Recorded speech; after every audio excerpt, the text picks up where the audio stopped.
I think one of the first big feuds that kind of puts you on the map in a lot of ways in WWE was with Bret Hart. I mean, that was the kind of one of your coming out as a true main event superstar. Would you agree with that with Bret? Oh, definitely. And it was really interesting because, Bret had seen me coming in WCW, as he always says. And I'd been an admirer of Bret Hart's work. I was a big Hart Foundation, him and Anvil. I loved them as a tag team. Yes. And I'd been watching Bret for a long time because he'd gotten the business before I did. And I remember he was going to do a surgery to get his knee cleaned up. And he needed an opponent for Survivor Series. And he told Vince, hey, man, I can make money with this guy.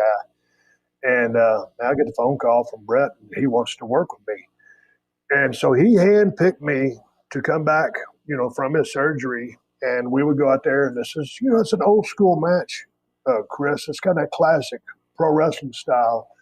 And, if you watch that match back, it's a little bit grainy. We're not digital. The ring's mic different. But that's a sold-out crowd in the Garden. And you know how the Garden can be, man. It's a magical place.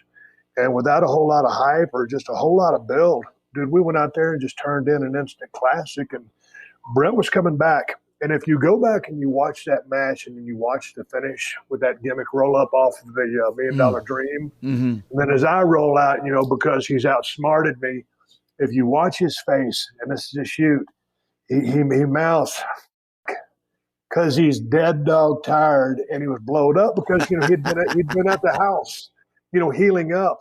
And it was that grueling of a match that, Bret Hart is one of the greatest of all time. So the fact that he hadn't done a whole lot of in-ring work, or none really, and had to knock a little bit of ring rust off, and actually, he was gassed. But to that note, Bret was always great 30 minutes into a match of just looking dead dog tired, but being fresh as a daisy. But on this occasion, because it was a comeback, he was actually tired after the match because it was that grueling. It was a classic style match that I was very proud of. And at that time, putting in a match like that, Vince started to see, who and what, I could do as a performer, as Stone Cold Steve Austin. And I've said, many times, that match in the Garden, WrestleMania 13, obviously, in Chicago, Rosemont, Bret Hart put me on the map. He made Stone Cold Steve Austin, and I had to do a lot of it myself, obviously, but that's how important Bret Hart was to my career. When you talk about WrestleMania 13, I mean, obviously, you have so many iconic moments, but that finish is still, when people say the Bret Austin finish, everyone knows exactly what you're talking about. People have been mimicking it for years, and they will probably for as long as wrestling lasts. Well, first of all, tell us about that match and that finish, because when you watch that match, you can tell that, I'm assuming, you didn't call a lot of stuff going into that. No, man, it was kind of like we had, like you can see my hand. I got 5 fingers, and it's like, okay, kind of knew a start, kind of knew a heat spot, kind of knew, a few things were going to happen. Then we just filled in the gaps out there. And if you go back and watch that match, if you watch me, I've got my head down, everything's protected, but you can see who's calling the match. I'm calling it. Wow. But you watch it. But, we had already talked. So anyway, Bret said a few things, but I was kind of calling the match. And we just went out there, and I'll never forget, we went into the finish room with Vince, this way back in the day, the way things were, in that old building.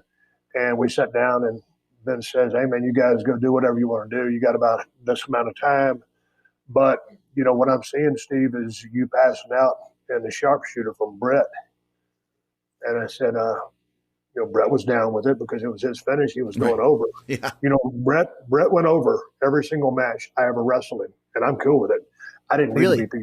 Yeah. Oh, absolutely. I've never beaten Bret in my entire career, and I'm not going to make a comeback to beat him. So there we were in the finish room, and he says, all right, you guys. He goes, that's all I got for you. So me and Bret go out to the ring. We're just kind of standing there on the apron talking. And they said, all right, man. I said, I'll be right back. And I went back into Vince's office because I'm willing to do business with Bret, no problem. But I'm a little worried about that finish. So I go back into Vince's office, and I still don't know him that well at this time. And I said, God dang, I said, Vince, are you sure about that finish? And you know how Vince talks. And he looks at you. He goes, oh, goddamn. Oh, goddamn, Steve, I'm telling you, it'll work. That's exactly what he said. And dude, if Vince gives me that reassurance and he's the guy, right? So I said, okay, I'm down with it. So go back out there and me and Bret are talking. And he goes, Steve, if you're going to pass out the sharpshooter, you need to have some color. I said, you think? He goes, yeah. And at the time, there's a no color policy. And so, I'm the newer guy. I ain't got no tenure. And that's when Bret offers up. It wasn't that I'd done the business plenty, but under this new, place that I'm in, I ain't got no stroke. He goes, hey man, if you want, I'll get it for you. I mean, that's insurance policy. He just put me under his umbrella, right? And dude, there's a point in there. I hit my head on a guardrail and, accidentally, I got busted open. But that was his idea. And on that exchange, when we go to the floor, I told him, I said, judgment call, meaning, hey, if you want to, get it. But if you don't worry about it because we got these people hook, line, and sinker. Gotcha, yeah. Well, okay. Of course, he was following through. Dude, I'm so glad he did because, had I would have done the same exact thing, the way I sold that, it was a master. I mean, I can't sit there and blow smoke up my ass. I sold it like a mother, right? But had I not had all that red shit on my face, streaming through my teeth, my goatee, and then you see how much blood I actually lost, and it wasn't one of those gore fests because you can go too hard and get too much, and it just becomes distracting and just hard to watch. This was not hard to watch. This just added so much level to the struggle that I was going through, but was not just a turnoff.